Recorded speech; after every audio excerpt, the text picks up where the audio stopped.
Hello everybody, my name is Anne Teato and welcome to the Psychic Matters podcast, episode number 54. Happy New Year to you all, and what a Christmas that was. Goodness me, I don't know a single person I've spoken to who was not touched in some way by the pandemic.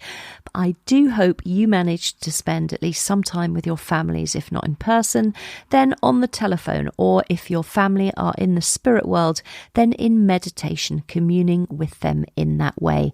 Or perhaps you did what I did, which is to open your Christmas presents with your COVID-ridden children on WhatsApp. A very unique and unusual Christmas indeed, but we all survived it. And just think how these situations have helped us all to know what love truly is, the importance of connection with others, and how we can best serve other people. If we didn't have these challenges, we couldn't grow. We wouldn't grow at all. So we give thanks for those opportunities which show us all how to be a better human being. So we begin a whole new year and it's got off to a fabulous start. We had quite a few people turn up this week to the Mediumship Hour. Thanks to all of you who came for that. It was wonderful working with you and your loved ones in the spirit world. And for those of you that don't know, the Mediumship Hour takes place every Tuesday throughout the year. It's a free online event. We all love a free event, let's face it, especially in January and February when we're all tightening our belts just a little. It starts at 7 p.m. UK time and runs for just 1 hour, which is a 2 p.m. start if you're in the EST time zone, or an 11 a.m. start if you are in the PST time zone.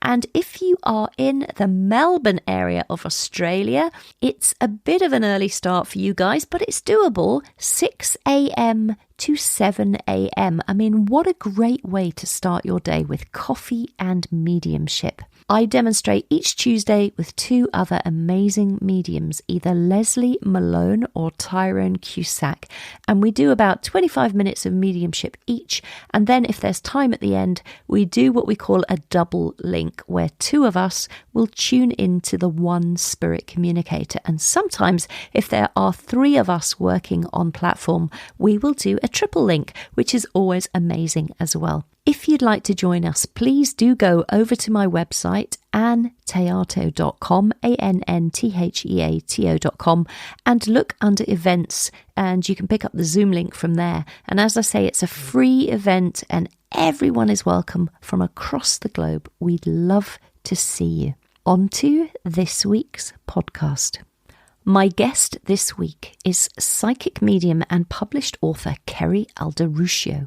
In 2012, Kerry lost her beloved 19-year-old son, Sam, in a tragic car accident. Unable to accept that death was the final act of life, Kerry and her husband, Sergio, visited a medium 6 weeks after Sam's passing, and through the evidence that was given during that sitting, it was clear to both his parents that Sam's soul had not only survived his physical death, but was thriving in the spirit world. After this extraordinary sitting, Kerry began exploring the world of mediumship for herself. With the support of her family, Kerry joined a spiritual development circle in her hometown of Melbourne, Australia, and it was here that she discovered her own latent mediumistic abilities, which then took her to the UK, where she began studying mediumship at the world-renowned Arthur Findlay College.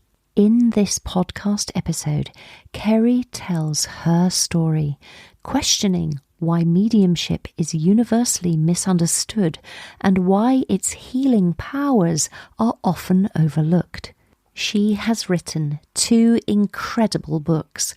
One is called A Mother's Journey, where she shares her experiences of the life, death and afterlife of her talented, charismatic son, Sam. A story of hope and of finding a way forward from despair. and a second incredible book entitled Demystifying Mediumship, where Kerry interviews 17 respected mediums from different countries around the world of different ages and backgrounds who each share their unique stories of how their mediumship journeys unfolded. Settle back in your chairs, get a refreshing drink, or maybe the other way round. Get a refreshing drink, settle back in your chair, and enjoy this wonderful episode. And don't forget, at the end, once you finish listening, if you've really enjoyed what you've heard, please do leave a written review on Apple Podcasts for me. Written reviews are so important for helping the podcast move up the podcast charts. Thank you in advance for leaving a written review for me. I really appreciate it. I'm very excited to introduce to you psychic medium and published author Kerry Alderuccio. Kerry, welcome to Psychic Matters. Thank you very much, Anne. I'm so privileged to be here, and I'm so happy. Thank you. It's great to have you on the show, Kerry, all the way from Australia. Yes. Down under. Yeah, what part are you in? Melbourne. In Melbourne. Victoria, yes. Beautiful, beautiful. And it's the wonder of Zoom, isn't it, that we can have these conversations across the globe. It's just fabulous. Absolutely. Once we get the time zones worked out, it works beautifully. That's right. And listen, Kerry, you've lived an incredibly interesting life. And as author of 2 books, I've been privileged to have a little peek into some of the incredible things that have happened to you in your lifetime, not least of which was the loss of your adored 19-year-old son, Sam. Thank you for writing those books and sharing your experiences. And I'm sure people are getting so much out of them. I've read some of the reviews of A Mother's Journey, which was your first book, and I've read some of the reviews on Amazon, and it's so touching to read about how it's touched people's hearts and lives. So where would you like to start telling us about your story here, Kerry? I guess, and I wanted to write a book about our story, Sam's story as well, because it was something that you don't want anyone to have to go through. And having gone through the loss of a child, which is just horrific, I just wanted to share the way that I guess that we dealt, or me in particular, how I dealt with Sam's passing. And much of the way that I dealt with the loss of Sam was my own belief that the afterlife was very real and very present in my own life. I'd always believed that. And this is well before I knew that I was a medium or a psychic. It was just a knowing. And from the time that Sam passed, from that very day, I'd actually had a premonition the evening before that something was going to happen that day, and I just didn't know what it was. And I realised that the day that Sam passed was the 34th anniversary of the loss of my own father, who died in a workplace accident when I was 18. And then later that day, I tragically found out that Sam had also passed in a tragic car accident. So they were same date, 3rd of May, but 34 years apart. And I just, that alone sort of turned on a switch for me, I guess. And and I just decided to write a book to share how I dealt with my own grief, and as a result of that, how I discovered my own mediumship abilities. And it's a beautifully written book. Obviously, it's so from the heart, and it follows your life from way before Sam was even conceived, Yes. all the way up to the event that took him to the spirit world, and then the events that happened afterwards in terms of you exploring mediumship and becoming a fully trained psychic medium yourself. So you mentioned there about having a premonition on the day of Sam's passing. What was that like, that premonition? How did that manifest itself? Well, the night before the accident, I was working at a restaurant that we co-own in the city, and I came home late, went to bed, and I had a very confronting dream that I was being led away from the laneway where the restaurant is in Melbourne, in the CBD. I was being led away by the police, and I was in tears. And I wasn't sure why I was in tears, but I just knew it was something very dramatic. And I woke up the next morning feeling very troubled by the dream.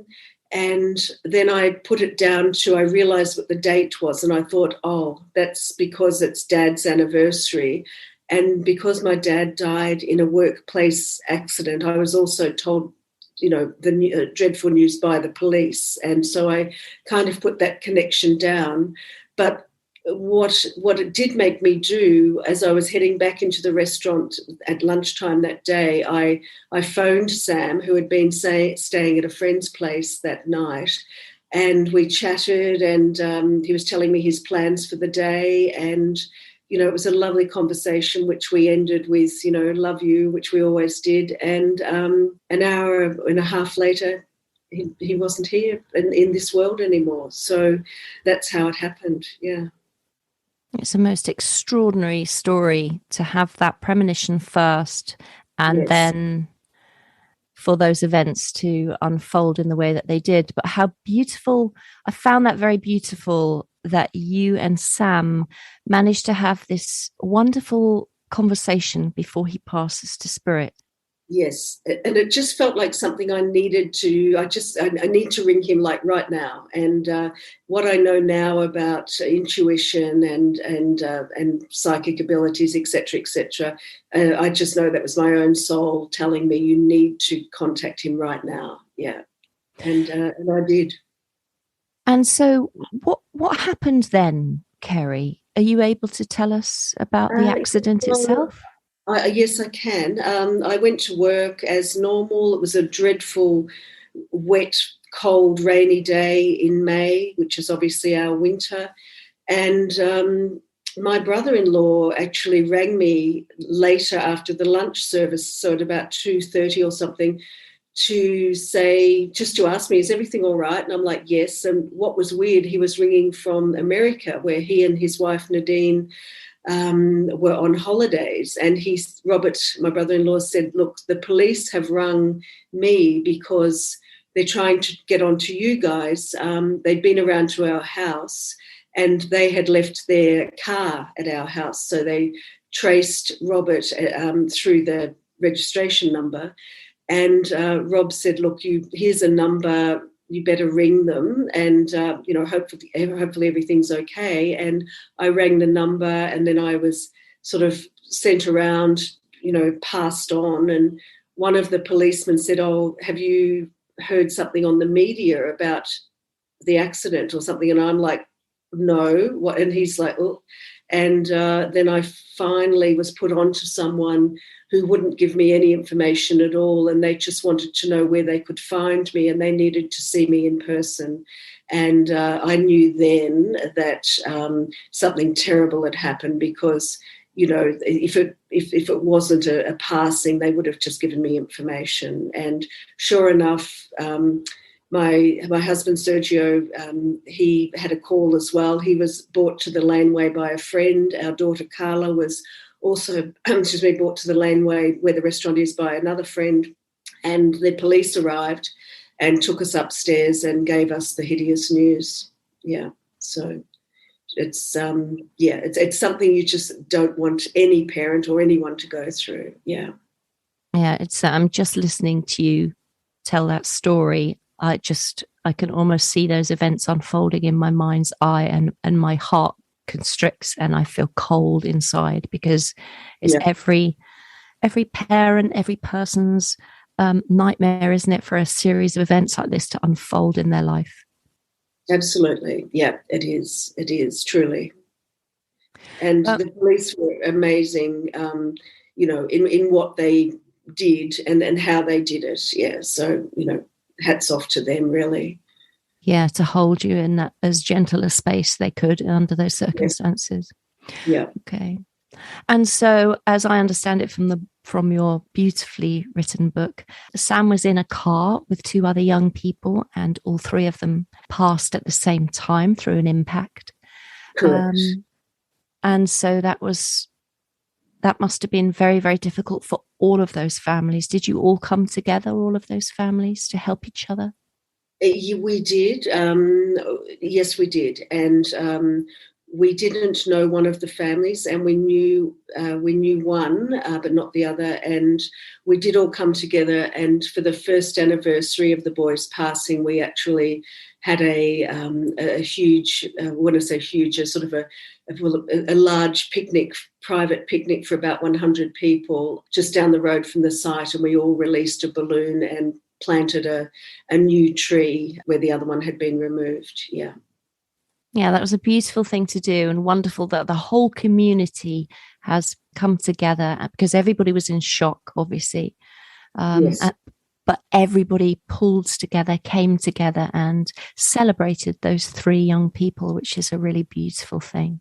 Yes, it was. And I know through doing that, it surprised a lot of people, the young ones, I think in particular, the way we all handled it, but it helped so many of them, because after that, then we all went to one of the hotels that and we all just celebrated their lives. And I know that not only helped all of us, but the young ones, because they realised that they could open up and talk to us as adults, because even though they were still only 18, 19-year-olds, and Carla's friends were, 2 years older than that, they were very much, adults that had to grow up very quickly. Yeah, of course. And Kerry, this terrible event that happens in your life, obviously you have to come to terms with your own grief, and that takes a lifetime, I think, to live alongside. How did you come to put it all in a book? How did you decide that I'm going to write a book? And how did your mediumship unfold through this situation? Because I understand from reading your book that mediumship wasn't part of your life, although you did feel a psychic leaning for a lot of your time. Yes. I guess right from childhood, we often hear these stories, and I don't want to sound generic, but I guess I was one of those children as well that felt sort of a presence in the room, in the bedroom, saw shadows and things, but it never bothered me. I wasn't worried about it. I felt people sit on the end of my bed, and I was never frightened. So, and I never mentioned it to my sister or my parents. And when Dad passed when I was 18 and he was only 48, I just knew that he still lived on, and the whole concept of going to the graveyard and so on, I hated going because, and I would go, but it's like, well, Dad's actually not there. He's like right here with me. So I always had that understanding. And right from the time that Sam passed, even that very same day when we got home from the police station and our house started to fill up with people from friends and family and so on, I could still feel his very presence. I could just feel it. And that never went away. And but once again, I couldn't tell Sergio or my daughter Carla, because what would I actually say to them? Because I didn't know what was happening myself, but I knew it was a good thing. And one of the strange things that was happening was whenever Sam's friends were coming over to visit, we had a big old Victorian house with about 7 lights in the kitchen dining area. And whenever his mates were coming over to visit us just after his passing, they'd always text to say, is it okay? And we're like, yes, absolutely. And I'd put those lights on at dusk because it was still winter, obviously. And 2 or 3 of the light globes would blow every single time that Sam's mates were coming, but only in that area. And over a course of about 4 or 5 months, we went through about 40 light globes in that area every time Sam's mates would come. So for me, I was just not knowing what was happening, but I just knew it was all some sort of a communication with Sam. Serge wanted to get a electrician in. I'm like, that's fine, but it's not related to, anyway, I just kind of, and then he kind of came to accept it as well. So then I ended up Googling a name of a person. I had no idea what I was even looking for. And I wanted to talk to other people who maybe knew what was happening for me. And the lady's name came up as Tony Riley. And strangely enough, Tony's been here this afternoon for lunch. She's down from Queensland. So I've caught up with her today and we've had a terrific day. And I ended up signing up for a 6-week course, at a circle. I didn't even know what it was or what they were going to do, but I paid 6 weeks in advance and off I went. And I found myself with a group of beautiful women, all strangers, who I then learnt to tap into my own psychic abilities. I saw tarot cards for the first time, used a pendulum for the first time. But the amazing thing was that all of these things worked for me. I could read tarot cards, I could use a pendulum, I could do all of those things.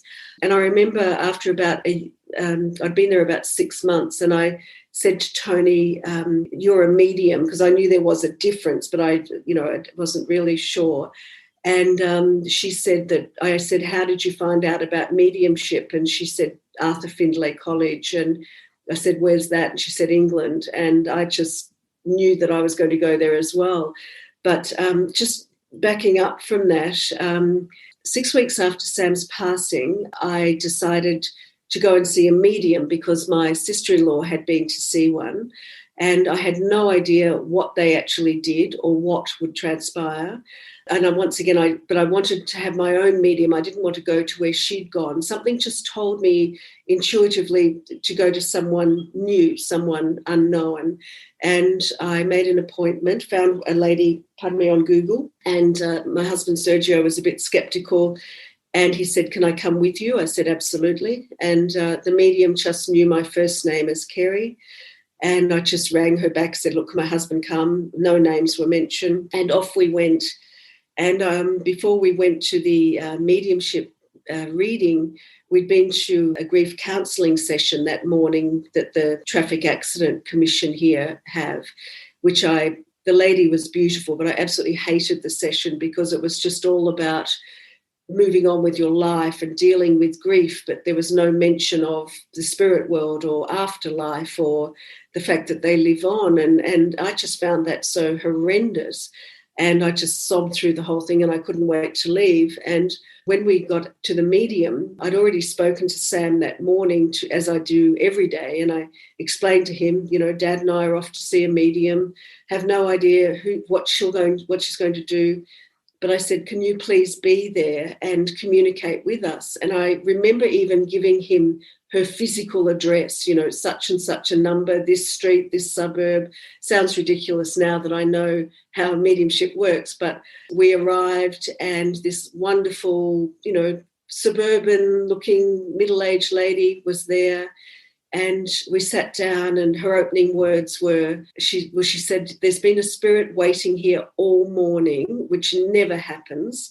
So Sam was very obedient. He did what Mum asked and he went when I spoke to him. And she said, I know that you're a mum grieving the loss of your son aged between 18 and 20. And Sam was 19. So that was, amazing. And Sam came through with all of this wonderful information. And she also said, your dad was there to meet him, which was incredible, and that Sergio's mum was also there to meet him too. So, yeah, great. That's amazing. How beautiful as well that your father was there, because they passed on the same day. So that was really significant. It was beautiful, yeah. But the important thing was too, Anne, after we left the reading, and Sergio was blown away, and I said to him, if I came home and told you, all of these things, what would you think? And he said, well, I think I'd probably have you certified, because he thought it was madness for me to tell him that. But he said, I can't deny what I've just experienced myself. So, he said, I've just, I have no words, but I don't understand it, but I can't deny what I just experienced. So that was great as well. So I've always had his support as a result of that. Because he experienced it firsthand as well. I think also experiencing something like that, it's not just about the evidence that a medium can give, but it's also about the feeling where you can really feel that spirit person come so close to you in that session. It's about the communion of the spirit world, isn't it? Yes, absolutely. And the healing. I left. Her name is Lorraine Culross, and she's also in my new book. I left that reading a different person. I left grief counselling in tears. I left Lorraine's, mediumship reading feeling elated, and that there was so much hope in my heart. And I just knew that a whole new world was just opened up for me. The door was thrown open. Yeah. It's just beautiful. What a beautiful experience. Yeah, it was. And so what happened then, Kerry? So you've gone to see this beautiful medium. You've had this wonderful experience, you and Sergio. What happens next? Well, I continued with my circle, and typical of me, I also immediately went home, Googled Arthur Findlay College, promptly made a booking for as early as I could in the year. But I found dates that actually fell between Sergio's birthday on the 14th of February and Sam's birthday, which is the 13th of March. So I found 2 courses back to back that fell in line there, and also allowed me enough time to have a bit of a holiday in the UK, catching up with friends, and also catching up with friends in Dubai. And I'd mentioned to an old friend of mine from kindergarten and primary school that I was, I noticed on Facebook that she was studying mediumship, and I thought, wow, that's pretty amazing. And we had lost contact since we were 12. And she contacted me and said, would you like company at the college? When I told her, and I said, why not? And I remember then telling Serge and Carla, look, I've booked into the college. I'm off to England. And they were like, oh, hope mum's, not losing the plot. And I said, no, it's fine. I'm going with my friend Sandra. And they're like, who's Sandra? And I said, look, I went to primary and kindergarten with her. And they're like, oh, no. Because we literally had not seen one another since we were 12. And at that point I was 55. So, but we both went. It was meant to be. We had a fantastic time. And we were both in the right classes with the right tutors. It was absolutely incredible. Yeah. And it was there that I was actually put to the test and discovered that, yes, I did have mediumistic abilities as well as the psychic ones, which I knew that I had. Yeah. It was a game changer. Yeah, that's amazing. And didn't you get a reading from somebody while you were there as well? Janet Parker gave me a beautiful, beautiful reading, and Brenda Lawrence gave me a beautiful healing one evening as well. But Sam also, yes, he definitely came through in the reading, and it was just beautiful. And then my second week there, I had a beautiful reading with Colin Bates as well. And Sam and Dad and my grandparents and everyone came through at that one. And I was with a wonderful medium, Thelma Francis, a Scottish woman. And that was the first time I'd ever stood up to do demonstrating. And she was looking for a volunteer. And I certainly wasn't going to volunteer because I'd barely seen it done. And I just found my hand just shot up in the air, sort of hung there, and I didn't do it. But I'm like, oh, no. And she's like, wonderful, come on up. And I went up because I had no choice. And she's like, have you done much of this? And I'm like, I've never done this before in my life. I've barely seen it done. And she said, oh, this will be interesting, in her lovely Scottish accent. But it was incredible. I could just do the reading, and I brought through a child. It was incredible. Yeah. And I've never looked back, really. That's so beautiful. So you went and you did this wonderful course at the Arthur Findlay College. You had all these incredible experiences where I know you sat in class and Sam came through a few times with different messages from different people. That we always have exercises when we go to the Arthur Findlay College where we work in pairs, and there's a medium and a recipient, and yes, we practice. And I know Sam came through several times because you say in your book. Sam was incredibly enthusiastic about the whole thing. Amazing. Yeah. And so, and other ways, since then, and since his passing, there have been other ways that he has made his presence felt, not just by the 40 light bulbs that have blown, but other ways. Tell us about those other ways that Sam has made his presence known to you. Yes. Now, I don't want to sound sort of whimsical or generic, but we often hear about feathers. But with Sam, he has been prolific with feathers. But the importance of when the feathers come, it's always on an occasion, a birthday, an anniversary, or somewhere where we just don't have anything that's feather down or whatever. And it'll be in an enclosed room. For example, when I first landed in London, and Sandra and I were staying in a lovely hotel in Paddington, and I sat my leather bag down, black leather bag, on the white doona, and I just sat it there and was watching it, and 6 inches above the bag, this little feather just manifested and started floating down, and I couldn't say anything because I was so shocked, and Sandra happened to turn around at that very minute and watching it drop, and I won't say what she said, but it was a 4-letter word, and it landed on my bag, and I was holding it, so I had something tangible. And this is winter time in London, all the windows are shut, we'd just arrived there. My watch had also stopped on the plane going over, like he's great at, I don't even wear watches anymore because they just don't work. And ever since then, there's just this prolific supply of feathers, which is just amazing. There'd be at Arthur Findlay, that particular stay, I'd get dressed each morning in something new. My clothes were in the wardrobe, and there'd be a feather stuck on a sleeve or the front of me or an arm or something, just each day. It was amazing. Yeah. And that's continued now. They'll just be wherever, and yeah, on special occasions. It's beautiful. That's so beautiful. And I notice in your logo on your website, you have 2 feathers in your name. So that's really beautiful. I loved that.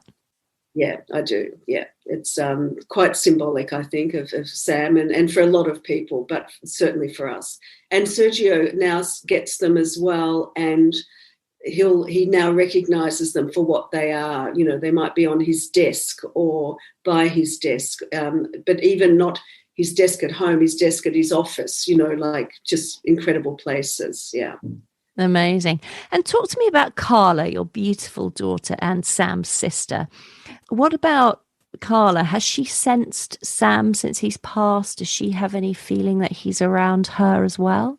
It's an interesting question. Carla, I think the jury is out to a degree about mediumship, because it's all just a little bit full on, I guess, or too left of field, or it's something, because she's never grown up with it. This is something that mum adopted, at 55. So Carla was 20, almost 21 when Sam passed. So she did say to me one evening that she was really disappointed that Sam didn't send her feathers as well, because she was aware of me getting them and Serge getting them. And I said to her, well, darling, you don't like birds. And I don't know why she doesn't like birds, but she just doesn't. She's a real animal lover, but she's got this fear of birds. And I said, so if you got feathers everywhere, you'd hate it because you don't. And she said, that's true. And then she opened up to me and she said that she was given these little elephants, tiny little elephants, about 2 inches tall, very heavy, and quite abstract shape. When Sam passed, a very dear friend, Sue Renkin, gave those to Carla. And Carla, apparently, I wasn't aware where she kept them, but she had them on a dresser at her house that she shares with her boyfriend, Paul. And she then opened up and she said that the elephant that she called Sam kept moving forward. And I was very intrigued, and I'm like, what do you mean moving forward? She said, well, I've got them facing one another, but the one on the left, Sam, keeps moving forward to the point he's about to drop off the dresser, and I keep pushing it back. She said, mine goes nowhere, and then his continually comes forward. So that was Sam's way of communicating with Carla. And she actually believes that, and she gets it. But to prove it, she's jumping up and down in front of the dresser. She's pushing a door against it, doing all of these things, but realising that nothing can move this heavy little elephant. And it's only ever that one that moves forward. That's a And beautiful story. That's very interesting yeah, as well. And I love the fact that Carla has looked at this from a scientific viewpoint, tried to work out what, any other reason why. And that's where. yes, yeah, to make it believable, feasible, or whatever. But the other interesting thing, if I might share with you, I had a lovely reading with Lynn Parker at the college. And Lynn was doing this reading, and she was communicating with Sam. And it was a lovely communication. And then she said, Sam's showing me he's showing me this object. I don't know what it is. And she said, you don't have armadillos in Australia, do you? And I'm like, no.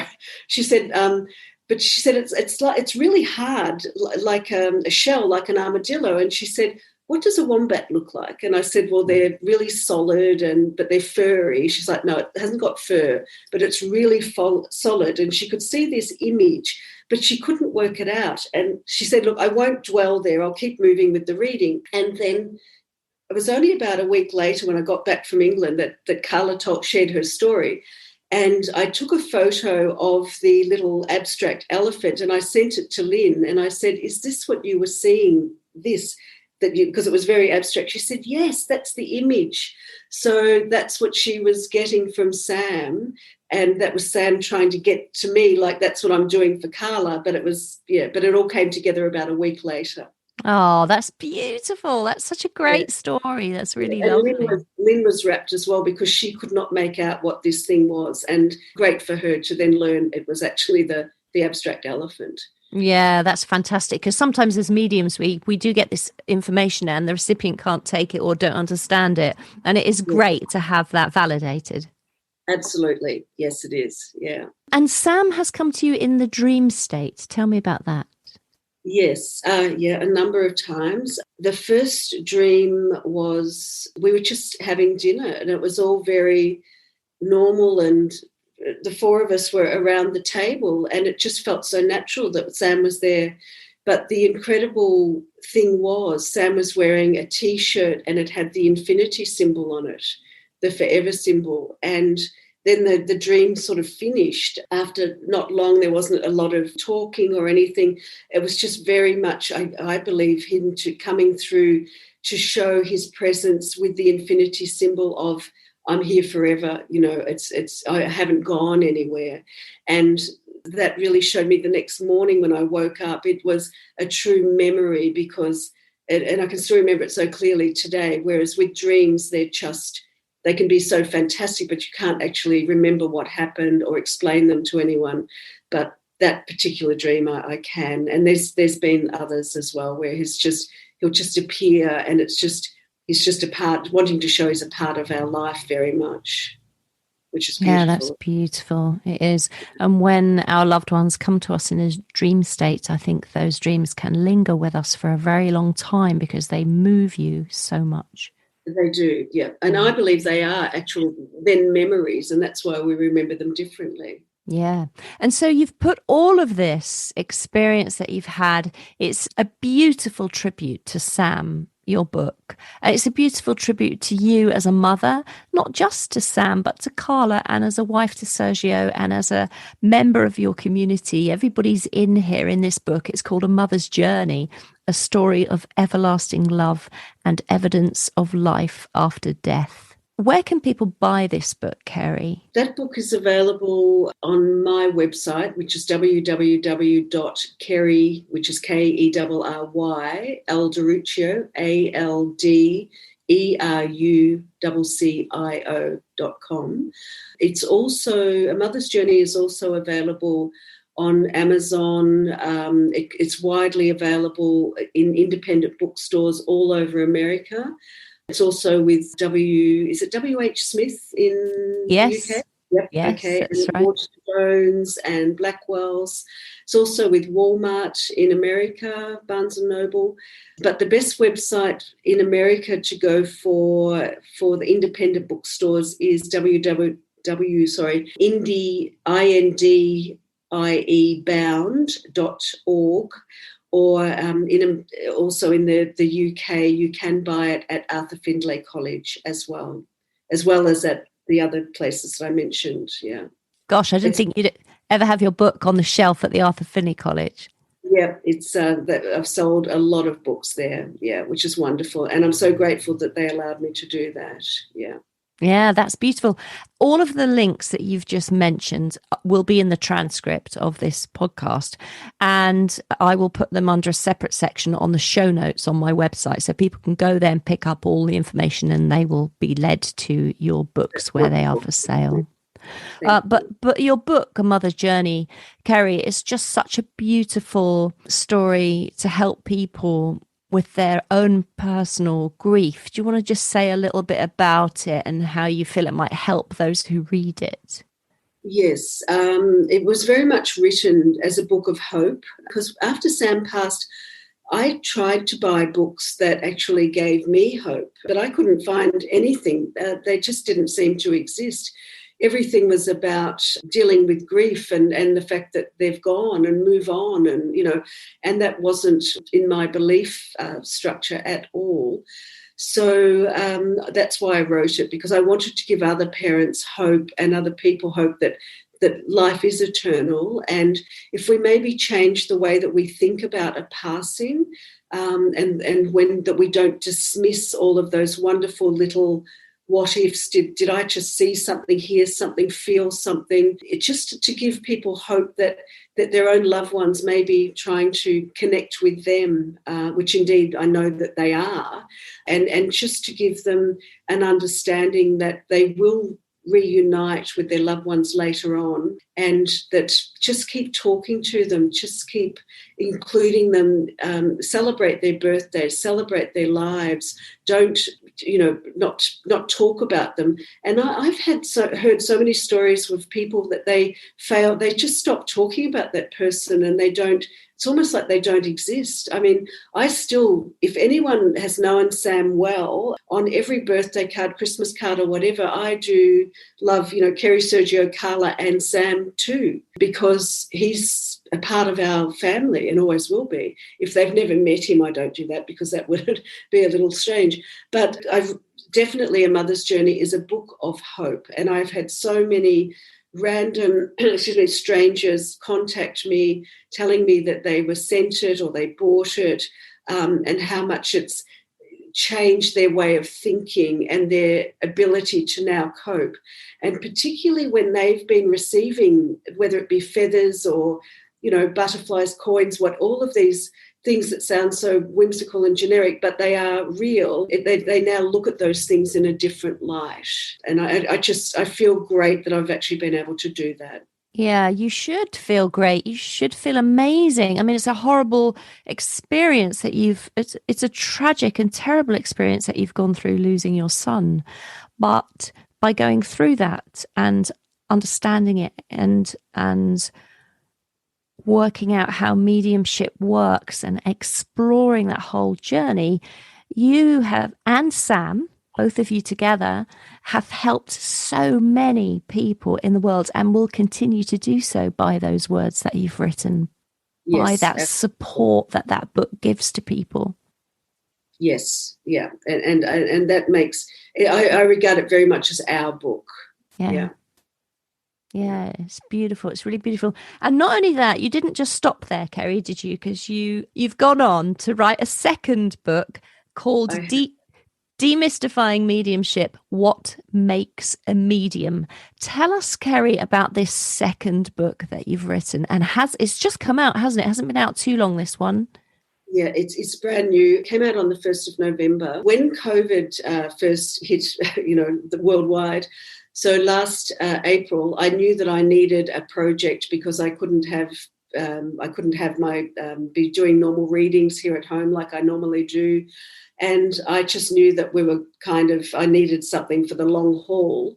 But I wanted to write another book because I do enjoy the process of writing, but I didn't know what it was going to be about. So I had a few thoughts, because a lot of people said to me that they'd meet me, and if they found out I was a medium, they're like, you don't look like a medium. And I often wondered what we're supposed to look like. So that prompted a thought. And then I meditated, set an intention, what should I write this next book about? And when I came out of the meditation and wrote in my journal, I just sort of basically said, you need to speak to other mediums to find out how they discovered their own abilities and share their own stories. So that's what I did. I decided to contact a number of mediums, and thankfully 17 wonderful, wonderful mediums from 5 countries, different ages, different sexes, different backgrounds, all agreed to be a part of it. And each chapter tells a story in the life of those mediums, doesn't it? Correct. It's really a series of, I do share some more of my story at the beginning. So for anyone that hasn't read A Mother's Journey, they will have an understanding of where I'm coming from. But you can certainly read the 2 books independently. But if you've read A Mother's Journey, it's a lovely follow-on extension, as it were. And then I talk about what mediumship is in the most simple of terms so that anyone can read it and understand what mediumship is and certainly what it isn't. And then each chapter, as you said, Anne, is basically a mini biography of 17 different people. And I didn't know what they were going to share with me. I did give them a questionnaire, and then I interviewed them all and recorded the interviews and then transcribed it all and then wrote it all as if they were writing it. And so it was a real process that took 18 months. Some of them, a couple of them did write their own stories, and then we tweaked those. But I was amazed what they shared, so many open and really, really, really personal things. So I was so humbled by that. And I was also so grateful for Anne-Marie Bond from London, who I believe has been on your program in the past. Yes, She's that's right. an incredible medium, a wonderful person, and she allowed me to use some of her beautiful spirit art paintings on the front cover. So I'm so grateful for her for that as well. Well, it makes for fascinating reading, because I know quite a few of the mediums in here, not personally, but I know I've heard of a lot of them. I'd love to study with a lot of them as well. So you've got Paul Jacobs, Adam Berry, Angie Morris, Sharon Harvey, Anne-Marie Bond, as you just said, etc., etc. So many of them in here. You mentioned Lorraine Coolross, the lady that you first went to, Tony Riley, who you had lunch with today. Yeah. Yes. And all of their biographies are in there, and each one of them is really inspiring, because as you read them, you see how difficult people's lives have been and the challenges that everybody's had to overcome, yes. and the difficult lives, and what led them to mediumship and how it works. Exactly. And everyone, there's not one story that is the same. And that's what I found just quite amazing. And we're talking about people from, 5 different countries. And for some of those people there, that's not even their country of birth. So you can probably include about 8 different countries of where people are from. And every story is different, but at the end of the day, they all discovered that they had this wonderful, wonderful ability, which happens to be mediumship. And they openly share what they've done with it or what they haven't done with it. Yeah, which is great. It's a brilliant book, Kerry. Another brilliant book. And people can buy this in the same places as your first book, or different places? Yes, they can. It's available internationally as well. Once again, through, just Google the name of the book. It's on Amazon all over as well. Yeah, on the other links, but it's available everywhere. Yeah, which is wonderful. And I was looking at your beautiful website just before we came on this podcast. I was looking at it again, and you've got a section on there called, I think it's called Awake TV. Is that correct? Yes. Talk to people listening a little bit about that, because I think it would be wonderful if people went over to your website and took a little look at those films, the short films that you've got on there. So tell us a little bit about that, Kerry, if you wouldn't mind. Yes, late 2019 and into 2020, I was invited to be involved in a 12-week. It was the first season of the Awake TV. It's an online TV network from San Diego in America. And I was able to present 12 30-minute TV shows live, which is a bit daunting, weekly. And I called it Lifting the Veil to the Afterlife. And so each week I would talk about, different aspects of whether it be mediumship or psychic abilities or seeing signs and messages or a whole bunch of different topics. And it was fantastic to be a part of that. And it all just, worked brilliantly. And yes, you can see those on my website. If they won't open there, you might have to join. You can do a free week trial if you don't want to join the Awake network full on. But yes, they can all be seen there by going in. Yeah, they're beautiful. They're so informative, all of them, and you explain things so clearly. And it's I found it fascinating. Oh, thank you. Yeah, I really enjoyed it. It was quite daunting to do the show because you're talking to yourself really for half an hour.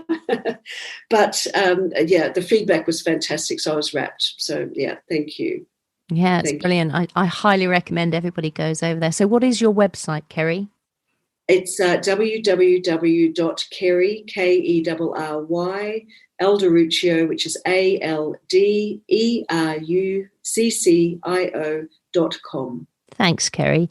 So tell us, before we finish up, there's a couple of things I'm sure people who listen to this podcast who are new to mediumship might like to know. And it's often a question I still consider, even though I'm also working as a professional psychic medium. And that is, where do we go when we pass to the spirit world? And what do we do when we're there? Yeah, it's a great question. I firmly believe that we go on and do other things. I really don't believe that we're just hanging about, as it were. And I do believe that as certain spirits cross, that they may not be as comfortable being in the afterlife. And I do believe that we offer help. When I say we, once we've crossed over, and I just feel that there are other things that we do, and I do believe that we can come and go wherever we wish to go and do so many things with our own energy, which is obviously all that we are at that point. But I think that they do tend to try and continue to teach us from that side. And I just believe that that's a role that I guess mediums will have, but people in general just wanting to help. I have a visual of what it looks like, and it's a visual of so many combined beautiful scenes, everything from water to waterfalls to, once again, it sounds a bit whimsical, but, it's a massive everything, rainbows and, whatever you care to imagine. And I think anything at all is possible there. But, who knows until I actually get there. Yeah, it's true. Who knows until we actually get there? But those images that you've just spoken of, that's exactly how I see it as well. And it is like a mishmash of so many different things, and that our energy can carry us places in an instant wherever we want to be. And I do feel that we can come very close here to the consciousness of the living. That's absolutely. And the constant thing that I've always received, Anne, from any spirit contact that I've had over the years is there's no one is ever distressed on that side. And that's a really comforting thing, even if they've had a stressful life here. And I've had a lot of spirit communicators come through who've taken their own life, and I'm aware of that through the reading because that's what I'm receiving from them. But once they are on that side, there is this peace that it's almost like it was an escape of a life that they couldn't endure. And I think that for anyone who has had a loved one pass by their own hand, as it were, is very comforting to know that on the other side it's a relief, because the pressures of life and living are no longer present in the spirit world. That's beautifully put, Kerry. And what about someone who might have had a difficult passing, a stressful passing? How some people here might be thinking, oh goodness, my loved one really suffered. What would you say about that for people to bring them some element of comfort? I don't know about you, Anne, but when I do readings, I can often feel how they pass, and I'm able to feel those sensations, and I'm able to feel that that it was a traumatic passing through a long illness or whatever it might be, but there's always, without fail, the moment that the release happens when their soul disengages from the physical body and is released into the afterlife, there's this wonderful freedom. And so regardless of the trauma or the lead up to the death, it is once they are released, it's beautiful. So I guess that's the only hope that I can give, is that it's the traumatic part is not ongoing. I totally agree with you, Kerry, and you've explained that really, really well. Thank you. Thank you very much. And what about some parents who are desperate to hear from their children in the spirit world? When you first went to a medium, Sam was very, very present for you, and you had a very, very positive, beautiful experience. Not everyone will have that, but they have the same amount of need. What can you say to parents like that, or people like that, who are missing their loved ones who don't come through? Yeah, whenever I begin a session, I always explain to my sitter or sitters sometimes that it's beyond my control who comes through. I'm just the middle person, as it were. I'm the bridge, and I can't make a certain communicator come through. But prior to their arrival, I also do meditate and ask that whoever wishes to communicate with the people who are coming for the sitting, can they please make their presence felt? But that's the best I can do. But I've rarely, if ever, actually had a situation where their loved one does not come through. They may not be the first one to come through, but they might come second or third, or sometimes when I just know that they're waiting on someone else, I just know it in the person's, because obviously you don't ask anything, so you don't know who they're expecting. But I just sense that I haven't got the right person, and I'll say to them, I know there's someone else, and they'll say, yes, there is actually.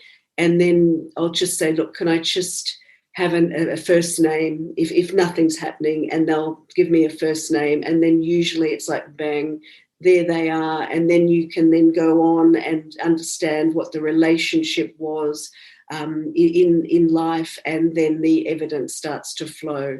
But for whatever reason, they're not there straight up, but they'll come later.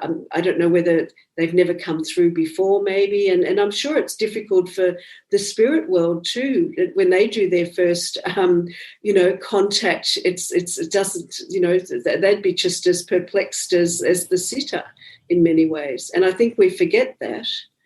Yeah, I think we do forget that, Kerry, that they are also doing their part in trying to communicate. That's right. It's like playing charades in a way, but we don't understand the rules, so it can be hard for them as well. But the intelligence of the spirit world, as we know, is just amazing. What they can and do get across. And so, for those people who don't necessarily want to go and train to be a medium, but they would like to have some deeper connection with their loved ones in the spirit world, what can you offer as advice to people like that who just want to be closer to their loved ones in spirit? Yeah, I say this to all of the people that come to see me, like, you don't need me every time to communicate. You can just sit quietly, and I usually do ask them at the end of the reading, have they, or if it comes up during the reading where I know that they felt their loved ones around them, because I just know that, and then they'll say, yes, I have, but I didn't know what it was. I actually talk them through it, what it feels like when an energy is close, and I use the example of shutting my eyes and putting my hand close to my face, And, even though my eyes are closed, I can't see anything, but I know there's something nearby. And I use that example for them so that, they'll just feel a change in the energy around them. It might get hot, it might get cold, but the point is not to worry about it, and just to speak to them. Either speak in your mind telepathically or out loud, and just communicate whatever it is that you want to share with them, and then just sit quietly. And then often some words will just drop in, and it's like, oh wow, I needed to hear that, or that's the answer, because that's as good as it's going to get. And that's what I also explain to people. It is so subtle, and not to expect clear, concise messages, but just to allow themselves to surrender to the possibilities and trust in whatever they receive. And if they do that with a bit of practice, they'll get some absolute magic from it. See, I think that's really good advice, because there's something in us that wants the spirit world to say huge long sentences to us with very specific information, and then we think, right, that's that. Yeah. That's not how it works at all. It's so very subtle. It is, and we have to, and that's why I try and make all of my clients mindful, so that they don't have expectations that can never be met. Yeah. I think that's important. A few things that, the basic rules of communication. Yeah, I think that's lovely. I think that's really well put. And so, Kerry, my final question to you is, how has your relationship with Sam changed now? When he was here, he was a 19-year-old young man, full of dreams and hopes for his life on the earth plane. And now he's over in the spirit world, still the same beautiful soul.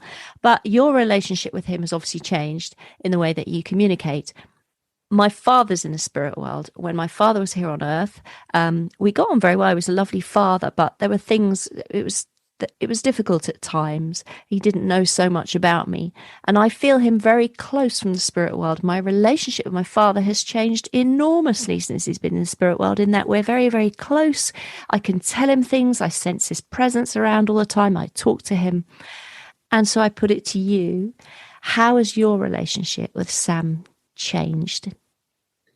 It's a great question, and I was very lucky. I always had an amazing relationship with Sam, and I assumed naively that was the relationship that most mothers had with their sons, because I have exactly the same relationship with Carla, incredibly close, incredibly open. And when people have read my book and they're like, you guys, you were so close. And Sam would even, like I took Sam away on a holiday when he was just 16. The two of us went because Carla was doing her last year of high school. So my husband stayed home with her. I could see no point in all of us missing out on an overseas trip. So Sam and I went, and we went off to Disneyland and New York and Vegas and San Francisco. And people have said, what did you do with the 16-year-old? And I'm like, what do you mean? And I couldn't understand, because Sam and I got one another. We'd laugh, we'd have fun, we'd do things. And I was, I guess, one of those mums that was probably a bit open. Like if he wanted to have a beer at 15, we'd do that. I wasn't strict in those ways. I guided him as best I could. And so we had, and our house was always the party house. We had the swimming pool and the billiard table, and at our home, a party was never sort of thought to be a success by the kids' view, unless the police shut it down, which I know sounds terrible, but that's for the noise. We were that house, the annoying house. I always had a wonderful, wonderful relationship with Sam, and we would just talk and do things together. So in many ways, our relationship is just a continuation of that. But I do know, I feel his support in so many ways, because my life was, heading off in one direction, and now I'm gone in a completely different direction at a middle age. But I know there's still so many other things I want to do, and I know he's cheering me on every single step of the way to be that, just do what I want to do, what feels right in terms of my mediumship, my writing, my sharing of what I know, I guess my untrained counselling of other parents and those sorts of things. I just know that he loves it, that I actually do that, because that has come through in so many readings from random strangers at the college in particular, where they just say, he's so proud of all the stuff you're doing, and they don't even know what I am doing. I'm a stranger to them. So, for me, that's amazing validation. But our relationship was always strong, and now it's just stronger. Yeah. Yeah, that's beautiful and fabulous to hear. And so what is next for you, Kerry? What are you up to next? Well, I've sort of put myself in a corner that I will be writing a new book, because I applied to go on a writer's retreat this July in France, which is wonderful. And I was accepted to go on that retreat. So I need to have a decent-sized manuscript ready by April. But what that will be, I don't know. So I'm going to meditate, and I will put it out there. What do I need to write about? But I think this time I'll write something that's not mediumship related. I'd like to write, I don't know what I want to write, but it could just be a fictional novel. I don't know. But I just feel that, I'm 62 now, but I just think age is inconsequential. Just keep traveling, writing, doing whatever. So, yeah, I've got lots of exciting things. I'm due back at Arthur Findlay College in June. I'm hoping that it's open. So I'll do that and then head off to France in July. And I'll be away from Australia for 9 weeks on this trip and just holidaying and seeing people and loving life in the middle. Yeah. Gosh, it's 9 weeks away from your husband. What will he say about that? Well, no, he's going on a cycling trip in Italy for a few weeks, and then we'll catch up at the end of that. We'll have 2 weeks in Italy as well. And then he'll come home, and then I'll go to France. So fabulous. Yes. I have to say, I think time away from a partnership is very, very, very healthy. Yeah. We have a very, very strong marriage. We've been married for over 31 years. I've actually known him for 50 years this next month. And we do a lot of things independently because it works. I'm not a cyclist. He is. So he rides overseas every year. I study overseas every year. It's great. Yeah, it works well. And then we catch up. Yeah, you spoke about that at the beginning of your book, A Mother's Journey, and you talked about how you were members of the Harley Davidson group. Yes, Hog. Yes. When we were in our late 20s, before we got married, we were riding Sergio's Harley Davidson. I was on the back, obviously. And this was something where I got a little psychic warning. I had a bag strapped across my body, and you sort of get into a bit of a trance on the motorbike, but the strap of the bag broke, and I managed to catch it before it fell. And I said to Serge, I nearly lost my bag. And he's sort of listening to me. And so it brought him back into the real world.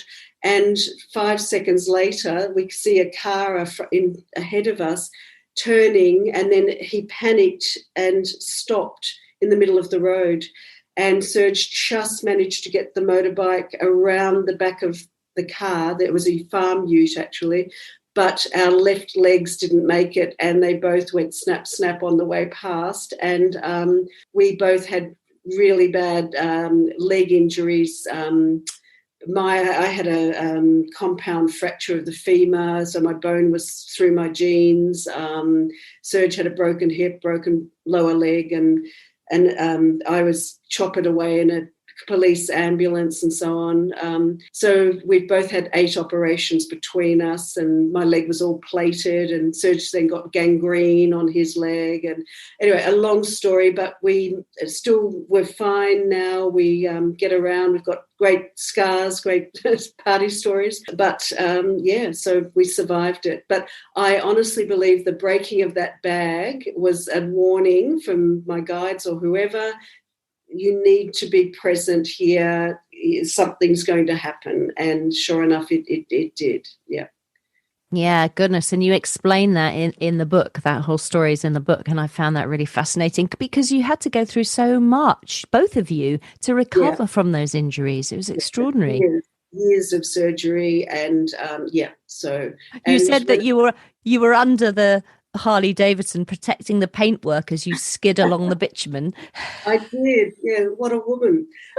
Yes, I was. Yeah, we were both so lucky to survive that. Yeah. And then, unfortunately, I had a big plate in my leg on my, it was quite long on my femur, which had to come off after 2 years. And when they removed it, I was fine, but then I stepped off the veranda and it spiral fractured right up the middle, and I was about 3.5 or 4.5 months pregnant with Sam at the time. Luckily, my leg didn't collapse. It stayed together, but I then had to be on crutches for the rest of the pregnancy. So I gave birth on crutches as well. So, not recommended. It's incredible that your stories and the things that you've been through, those life challenges, and all of it feeds into you being an incredibly nurturing, understanding, healing person, and that feeds into your work. Yes. Yeah, you have to have that sensitivity to do this level of work. And at the end of the day, we are dealing with emotions, and we are dealing with grief, and we are dealing with, people come to us as mediums at the worst time of their lives, or, trying to, move on with their lives. So we have to be very, very considerate and mindful of the needs of people. And that's why I wanted to also write a book about demystifying mediumship, to talk about the healing aspects of mediumship, because I personally am horrified about the witchy woo rubbish that often goes on, and I honestly can't stand it, and it's not what real mediumship is all about. There's no healing aspect to that way of behaving in my mind. I might be a bit old-fashioned, but I just don't see it. I totally agree with you. I just want to say, Kerry, thank you so much to you, and thank you to Sam, who's so present with us through this interview, and so present through your words and through the pages of both books that you've written. Thank you to him for his evidence from the spirit world that enabled you to write about these topics and explore these topics for the benefit of many, many people. Thank you, Anne, and thank you for the opportunity of talking with you. And I also just want to thank all of the 17 mediums who allowed me to share their stories, because they were so personal, so open, and I'm so grateful. And I'm obviously so grateful to my beautiful boy for helping me.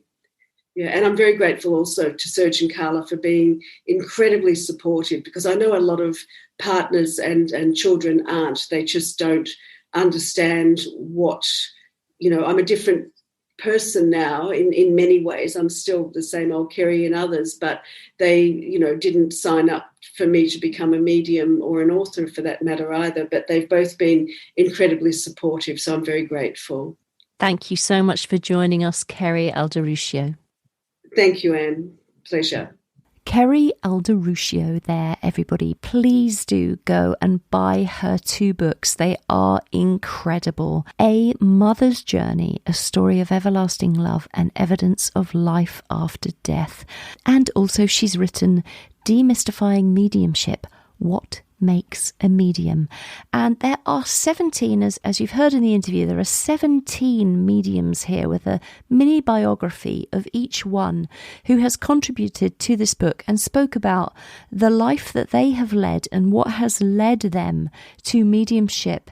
I highly, highly recommend that you go out and buy this book and read about the lives of these people that are working out there as modern day mediums.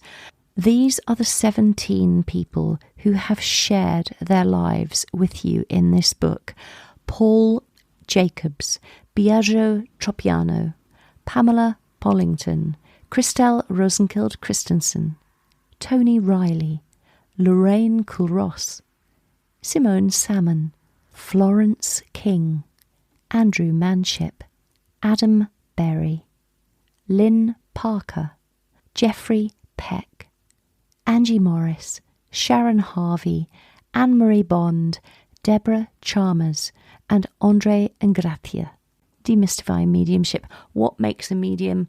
The show notes are available for this podcast episode over on my website. You can go over there, you can pick up the links, the URLs for all of the places where you can buy these books that Kerry has written, and you can pick up the link to her website as well. I highly recommend you go over there, have a look at her Awake TV videos, absolutely brilliant.